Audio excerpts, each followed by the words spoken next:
झांसी के ANG ideal group of institution में आज दो खास आयोजन हुए। एक तरफ आयुर्वेद की महत्ता पर गंभीर चर्चा हुई तो दूसरी तरफ फ्रेशर पार्टी में छात्रों ने जोश और उत्साह बिखेरा। मुख्य अतिथि रहे यूपी सरकार के आयुष मंत्री डॉक्टर दयाशंकर मिश्र, उनके साथ विशिष्ट अतिथि रहे डॉक्टर भावना द्विवेदी। कार्यक्रम की शुरुआत दीप प्रज्वलन और सरस्वती वंदना से हुई। मंत्री ने कहा कि आज के समय में आयुर्वेद न सिर्फ जरूरी है बल्कि इसका विस्तार बेहद जरूरी है। उन्होंने युवाओं को आयुर्वेद को अपनाने की अपील की। इस मौके पर कई गणमान्य अतिथि भी मौजूद रहे। फ्रेशर पार्टी में छात्रों ने शानदार डांस और परफॉर्मेंस से माहौल को रंगीन बना दिया।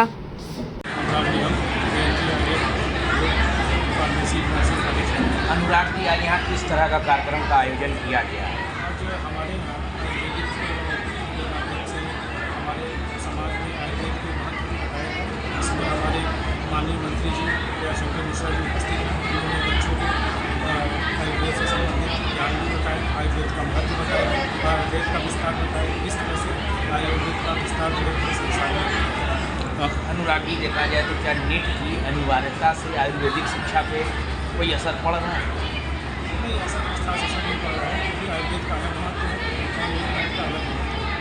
और जिनको और आयुर्वेदिक फार्मेसी का कॉलेज है।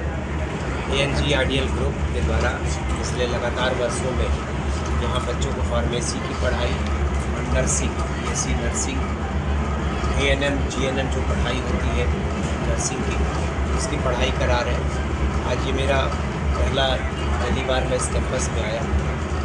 अच्छा लगा कि ये काफ़ी दिनों से इस विषय की पढ़ाई भाई अनूप निगम जी का जो विद्यालय है, जो इस परिवार से मैं से जुड़ा हुआ, मेरे मन में भी इच्छा थी कि कैसा विद्यालय है, आके अच्छा लगा बच्चों से बात करना, कॉलेज के लोगों से मिलना।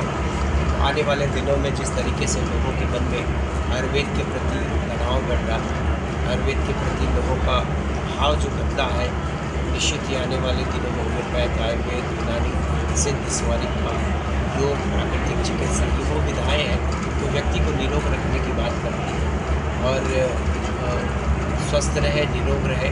तो जिस भारत की कल्पना हमारे देश के प्रधानमंत्री आदरणीय नरेंद्र मोदी जी करते हैं, स्वस्थ भारत, आत्मनिर्भर भारत, एक भारत श्रेष्ठ भारत, तो बिना श्रेष्ठ मानव के, बिना स्वस्थ मानव शरीर के इसकी कल्पना नहीं की जा सकती है। हमारा देश उसी तरफ बढ़ रहा, तो आयुर्वेद की उपयोगिता लोगों के जीवन में दिनों दिन बढ़ती जा रही है। मंत्री जी, नीट की अनिवार्यता से आयुर्वेदिक शिक्षा प्रभावित हो जाए? नहीं, ऐसा कुछ नहीं। एक टेस्ट है, एक पैमाना है, वो बच्चे मानसिक रूप से तैयारियां करते हैं और उसी में अलग अलग विधाओं में जिनका इंटरेस्ट होता है, मार्क्स के आधार पर, अंकों के आधार पर और भावनाओं के आधार पर भी जिनका इंटरेस्ट रहता है कि हमको इस बात इसी की पढ़ाई करना। बच्चे, बहुत सारे ऐसे बच्चे हैं जो आयुर्वेद की पढ़ाई करना चाहते हैं, होम्योपैथ की पढ़ाई करना चाहते हैं, वो आत्मस्फूर्त है, उनके अंदर ये भाव रहता है। तो चूँकि एक पूरे देश के लेवल पे टेस्ट का पैमाना तय किया गया है भारत सरकार के द्वारा, उस टेस्ट की परीक्षा में पास होकर बच्चे अपने विषय का चयन। मंत्री जी, आने वाले समय में जिस तरह से सरकारी डॉक्टर MBBS हैं, उसी तरह आयुर्वेदिक डॉक्टरों को भी MBBS का दर्जा मिलेगा।